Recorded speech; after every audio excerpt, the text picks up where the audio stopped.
This is Mike Finnerty of the SureWest Sports Show, and the following clip has been brought to you by the SureWest Sports Show, airing on SureWestSports.com. We welcome you back for another edition of Sports Chat. Mike Finnerty and Joe Davidson, Sacramento Bee.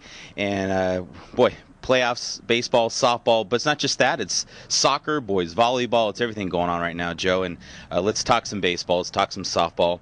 And you got to tell you, one team that got bounced early was the Davis Blue Devils to Oak Ridge. And a bit of a surprise, but not really. Oak Ridge has been rolling along.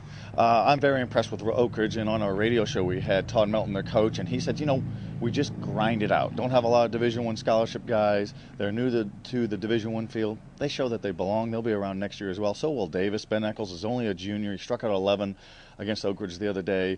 Didn't win the game, but Dan Oriola is one of the great coaches out there, and that's a program. The lower levels are doing fine. Blue Devils will be around. They've always been around, so it happens. It's the cutthroat nature of single elimination.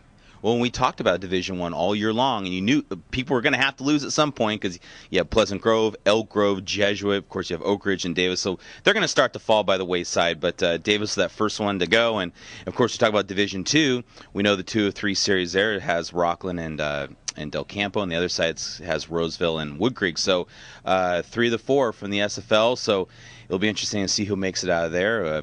We got a feeling it could be Rockland and Roseville or Rockland and Wood Creek. What do you think? Well, and you talk about the SFL, and we've talked about it all year, Mike. In any sport, they're so battle-tested. They're not afraid of competition and stressful situations. They're so used to it. They're conditioned to it. Rock Murray's got Rockland looking for a three-peat. Certainly what Kelly Mayo's done with Wood Creek, Roseville, the Blazer brothers.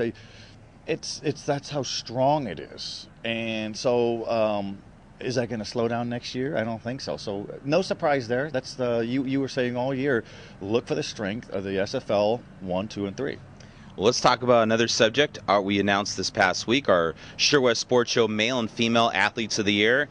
And if you have not heard, our male athlete is Kyle Howarth, Granite Bay, 3-sport first-team all-league player in soccer, basketball, volleyball. And then, of course, you know Bell Obert well, as you do Kyle, just dominant in volleyball and basketball.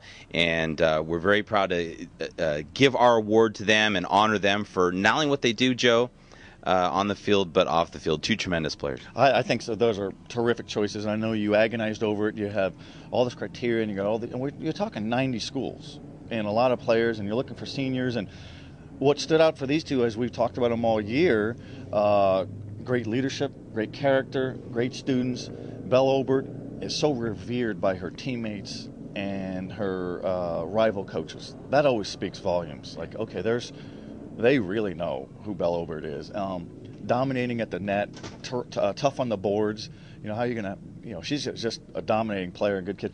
And then Kyle wasn't the most prolific guy in basketball, but you couldn't get him off the boards. Yeah. And he was a big reason they went to the NorCal playoffs in Division I, section champion in soccer, and a volleyball stud. So he's a pre-med student, so that makes him officially a little bit smarter than you and I.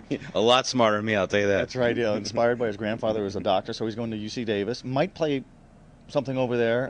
Might play basketball for Jim Les as a walk-on. I think there's always room for a brutish, cerebral guy. Might play some soccer, but he's looking forward to being a scholar.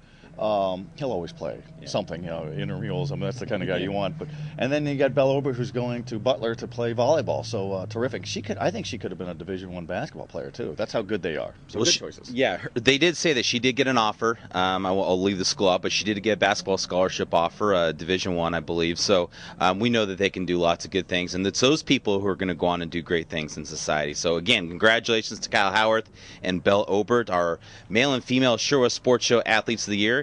And you guys, the Bee, you'll be doing your Athletes of the Year sometime in early June, possibly? Yeah, that'll be our last high school story, kind of the end of the academic year. I admire you for getting yours before the playoffs really get started here. I mean, it just kind of adds to your load. But we do it at the end of the year. Same kind of criteria, looking for a senior, multi-sport athlete, impact, character, leadership, all that kind of stuff. So we'll do it in mid-June or so there, towards the end of June, and all kinds of candidates, no doubt. Well, Joe, we'll talk to you next week. We'll talk to you right here this time next week. We'll talk a lot of baseball and softball, as by that time we'll have the softball championships all done, and we'll be most of the way through baseball. So we'll see you then.